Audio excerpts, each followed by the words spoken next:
क्या आप जानते हैं कि दुनिया का सबसे जहरीला तीर कौन सा है? वो किसी धनुष से नहीं निकलता, बल्कि हमारे अपने ही मन से पैदा होता है।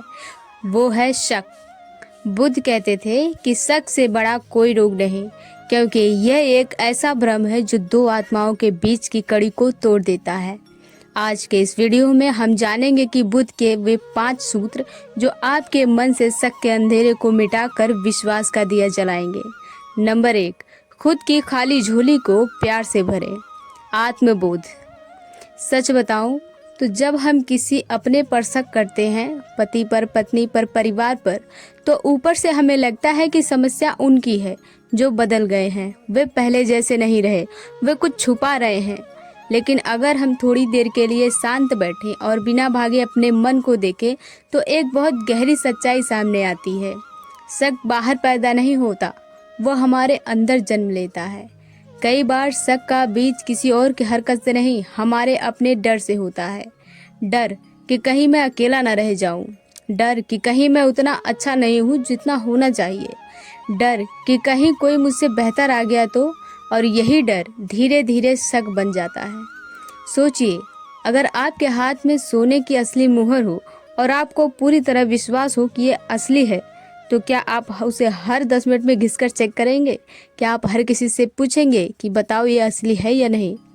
नहीं, क्योंकि आपको उसकी कीमत पता है। और जब हमें अपने ही कीमत पर शक होने लगता है, जब हमें लगता है कि हम पर्याप्त नहीं हैं, तभी हम दूसरों की जेब टटोलने लगते हैं। शक दरअसल सामने वाले पर नहीं, अपने ही आत्मसम्मान पर होता है।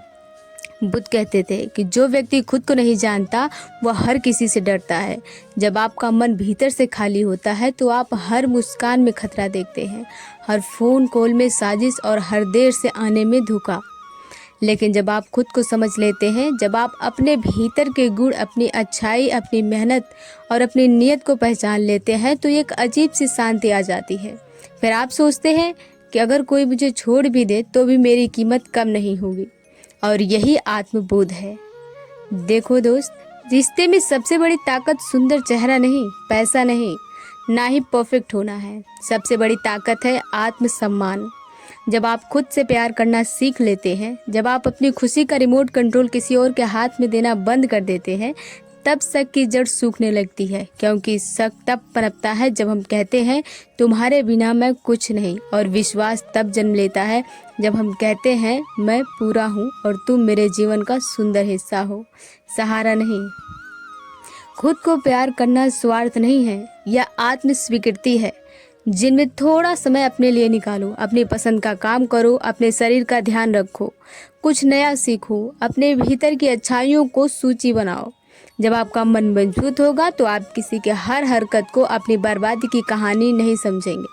शक का इलाज सामने वाले की कसम नहीं है, शक का इलाज है अपने अंदर की कमी को पहचानना और उसे प्रेम से भरना। याद रखो, जिस इंसान को अपनी कीमत पता होती है वह किसी को खोने से डरता नहीं, और जो डरता नहीं उसे शक सताता नहीं। नंबर 2, मुट्ठी को ढीला छोड़ना सीखें। मुक्ति का भाव। सच कहूँ, हम जिस चीज़ को खोने से सबसे ज़्यादा डरते हैं उसी को सबसे ज़्यादा कस कर पकड़ लेते हैं, और यहीं से समस्या शुरू होती है। जब हमें लगता है कि सामने वाला हमसे दूर हो सकता है तो हम उसे और ज़्यादा नियंत्रित करने लगते हैं। फ़ोन चेक करना, हर मिनट की रिपोर्ट मांगना, कहाँ थे, किससे बात कर रहे थे, क्यों हंसे। हमें लगता है मैं ऐसा करूँगा तो रिश्ता सुरक्षित रहेगा। लेकिन बुद्ध ने एक बहुत गहरी बात कही थी, बंधन से प्रेम नहीं, भय पैदा होता है। जरा रेत को मुट्ठी में भरकर देखो, जितना कसोगे उतनी तेजी से फिसलेगी। रिश्ते भी ऐसे ही होते हैं। रिश्ते विश्वास की हवा से चलते हैं, संदेह की निगरानी से नहीं। जब आप किसी पर शक करते हैं तो आप सिर्फ सवाल नहीं पूछ रहे होते, आप उन्हें यह संदेश दे रहे होते हैं कि मुझे तुम पर भरोसा नहीं। और भरोसे के बिना कोई भी इंसान खुलकर सांस भी नहीं ले सकता। सोचो, अगर कोई हर समय आपको देख रहा हो, आपकी हर हरकत पर नज़र रख रहा हो, तो क्या आप सहज रह पाओगे? नहीं, आप थक जाओगे, आप घुटने लगोगे। और जो इंसान घुटता है वह प्यार से दूर नहीं भागता, वह घुटन से दूर भागता है। समझो इस बात को गहराई से।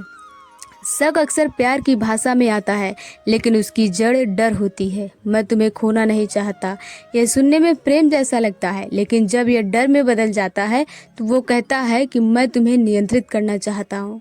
और प्रेम नियंत्रण से नहीं चलता। बुद्ध ने मुक्ति की बात क्यों की?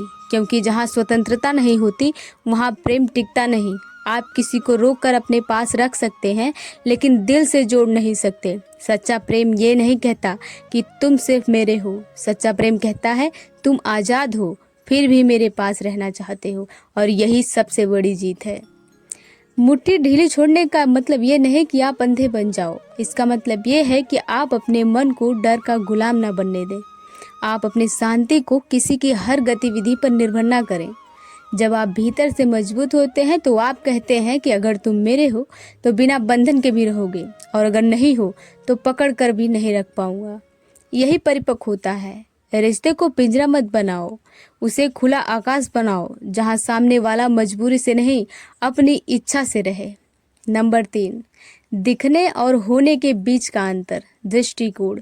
सुनो, दुनिया में सबसे खतरनाक चीज सच नहीं होती, बल्कि आधा सच होता है जिससे हमारा मन अपनी कहानी से पूरा कर देता है। बुद्ध कहा करते थे, अशांत मन धुंधली दृष्टि देता है। जब तालाब का पानी साफ होता है तो उसमें आकाश भी सुंदर दिखता है, लेकिन जब उसी पानी में मिट्टी घुल जाए तो अपनी ही परछाई राक्षस जैसी दिखाई देती है। शक वही मिट्टी है। पति ने कम बात की, मन ने कहा वो बदल गए। फोन साइलेंट था, मन बोला कुछ छुपाया जा रहा है। दो लोग धीरे बात कर रहे थे, मन ने तुरंत फैसला सुना दिया कि मेरे खिलाफ साजिश हो रही है। रुको सर, क्या आपने कभी अपने मन को रंगे हाथों पकड़ा है? मन अक्सर जज की तरह व्यवहार करता है, लेकिन उसके पास सबूत नहीं होते, सिर्फ कल्पनाएं होती हैं। शक का चश्मा पहनकर आप जो देखते हैं वो हकीकत नहीं, आपकी भीतरी असुरक्षा की फिल्म होती है। और सबसे दुख की बात, हम उस फिल्म को सच मान लेते हैं और अपनों को उसकी सजा दे देते हैं। अगली बार जब मन कहानी बनाना शुरू करे तो तुरंत रुकना, गहरी सांस लेना और खुद से कहना कि ये विचार है, तथ्य नहीं। विचार और सत्य में फर्क समझो। जब तक आपने अपनी आंखों से कुछ गलत होते न देखा हो, तब तक अपने ही मन की पटकथा पर रिश्तों को मत तोलो। हर चुप्पी धोखा नहीं होती, हर दूरी बेवफाई नहीं होती। कभी कभी सामने वाला भी बस थका होता है, उलझा होता है, या अपने ही संघर्ष से जूझ रहा होता है। शक की आदत छोड़ने का पहला कदम है अपने मन को पूरी तरह भरोसा न करना, क्योंकि मन कभी कभी आपका सबसे बड़ा दुश्मन होता है।